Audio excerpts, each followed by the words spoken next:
اس نے اپنا پیغام دے دیا کہ وہ کون تھا.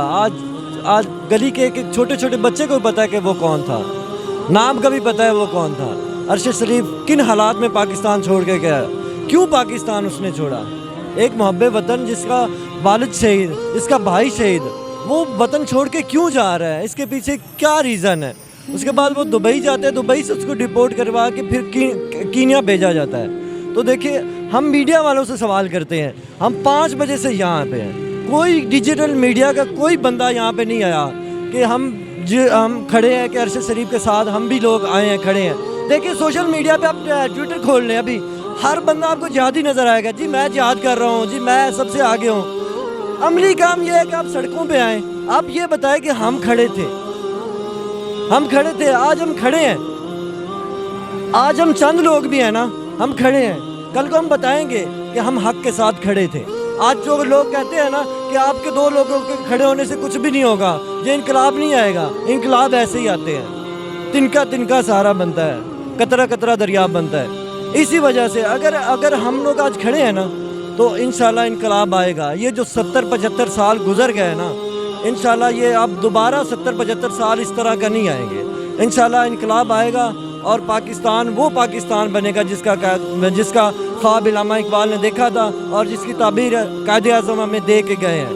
وہ پاکستان انشاءاللہ بنے گا اور بہت جلد بنے گا. جیسے انہوں نے بات کی ہے کہ اس پہ اعلیٰ سطح پر جوڈیشل کمیشن اس کی انکوائری کرے, آپ سمجھتے ہیں کہ تحقیقات پہلے بھی ہوئی ہیں, پہلے بھی صحافیوں کے اوپر اٹیکس ہوتے رہے, محب وطن لوگوں کے اوپر اٹیک ہوتے رہے, مختلف طبقات سے تعلق رکھنے والے, تو کیا جو انکوائری ہے وہ منطقی انجام تک اب سے پہلے پہنچی ہیں؟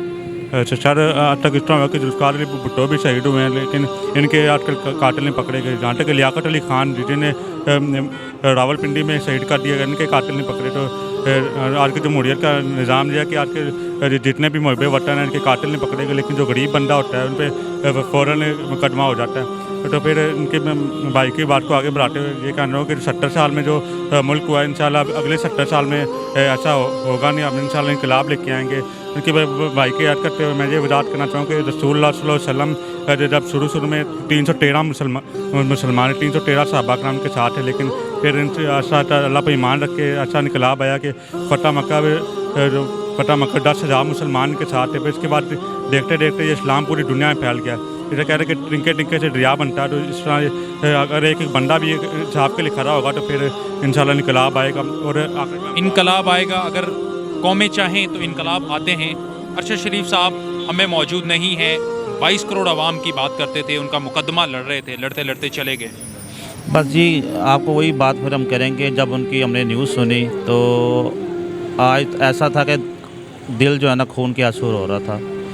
کم سے کم میں اپنی گورنمنٹ کو اور اپنی قوم کو صرف یہی اپیل کروں گا کہ پیس اسپیشلی اب ہم یہ چیز نہ دیکھیں. کل کو پتہ صرف اسی کو ہوتا ہے جس کا بیٹا یا جس کا بھائی جس کا باپ جاتا ہے. ٹھیک ہے, ہم لوگ 1 دن کھڑے ہو جاتے ہیں, 2 دن کھڑے ہوتے ہیں, تیسرے دن نہیں ہوتے. تو آپ یہ کیوں نہیں سوچتے کل کو اس جگہ پہ میں بھی ہو سکتا ہوں. ٹھیک ہے, وہ ایک ایسے صحافی تھے جنہوں نے ملک کی خاطر میں کہتا ہوں اپنا گھر بار کی نہیں سوچی, اپنی جان کی نہیں سوچی, اپنے بیوی بچوں کی نہیں سوچی. حالانکہ سوچ سکتے تھے, سب کچھ کر سکتے تھے, کیا ان کے پاس کیا چیز نہیں تھی, لیکن وہ کھڑے تھے, کھڑے ہیں, کھڑے رہے اور حق پہ انہوں نے اپنی شہادت دی. السلام علیکم. وعلیکم السلام. کیا کرتے ہیں سر؟ سر میں لا کا اسٹوڈنٹ ہوں, LLB کر رہا ہوں. سب سے پہلے تو میں آپ کا شکریہ ادا کرنا چاہوں گا کہ میں نے لاہور کی تنظیم کو, صحافتی تنظیم کو دیکھا ہے بڑے کلوزلی. میں نے پاکستان کی صحافتی تنظیم کو دیکھا ہے, کچھ صحافیوں کو نکال کے. اب لاہور کی صحافتی تنظیم کو آپ دیکھ لیں کہ یہاں پہ کتنے بندے یا کتنے صحافی موجود ہیں, آپ نے خود دیکھا ہے. میرا ان سے ذاتی کوئی تعلق نہیں تھا. میرا ان سے تعلق یہی تھا احساس کا اور محبت کا کہ وہ بندہ حق اور سچ کے ساتھ کھڑا تھا. وہ حق اور سچ کے ساتھ کھڑا ہونا آج مجھے یہاں پہ کھڑا کر گیا ہے کہ ان کے ساتھ دیکھیں کہا جا رہا ہے کہ جی ایکسیڈنٹل ہو گیا جو ہو گیا. سر 9 گولیاں ان کی گاڑی کے اوپر ہٹ ہوئی ہیں, میرے پاس پکچرز ابھی آئی ہیں. 9 گولیاں ایکسیڈنٹلی ہٹ ہو جاتی ہیں. بتائیں نا آپ, یہ قوم سے سوال ہے ہمارا. اب یہ بتائیں کہ ارشد شریف کا جو لہو ہے وہ رنگ لائے گا کوئی بہتری پاکستان کی عوام کے لیے, جن کا وہ مقدمہ لڑتے لڑتے اس دنیا سے چلے گئے, ان کی زندگیوں میں بہتری دیکھ رہے ہیں؟ دیکھیں انشاءاللہ تعالی اگر میرے اللہ نے چاہا تو پاکستان میں انقلاب تو آنا ہی آنا ہے. جس طرح گھر بنانے کے لیے نیہ کی ضرورت ہوتی ہے نا، اس انقلاب کو آغاز دینے کے لیے عرش شریف کا خون اس کی نیوں میں شامل ہوگا، اور انشاءاللہ تعالی اسی خون سے انقلاب آ کے رہے گا.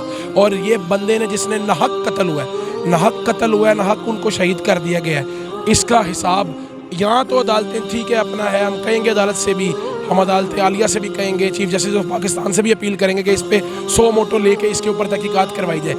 لیکن جو سب سے بڑی عدالت اوپر عدالت ہے، ہم اللہ کے سپرد کریں گے یہ معاملہ، اور اللہ انشاءاللہ ہر چیز کا بہتر حساب لینے والا ہے.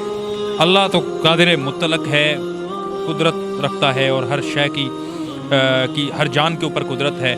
یقینی طور پہ بروز محشر تو حساب ہوگا.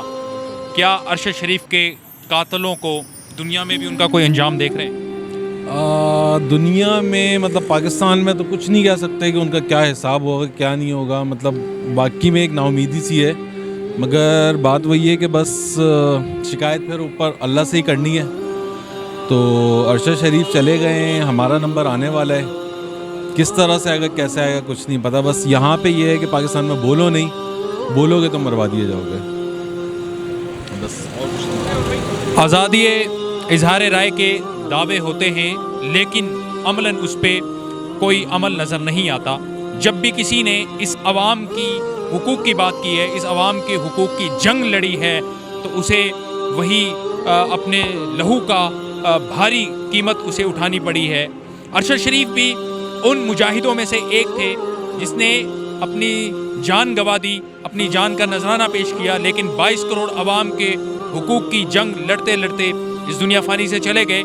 لیکن بحیثیت پاکستانی ایک سوال چھوڑ کے گئے، ہم سب کے لیے، کب تک مارے جاؤ گے، کب تک ظلم سہتے رہو گے، کب تک یوں ہی اپنی زندگیوں کے اور اپنی سانسوں کو گنتے رہو گے، گنواتے رہو گے.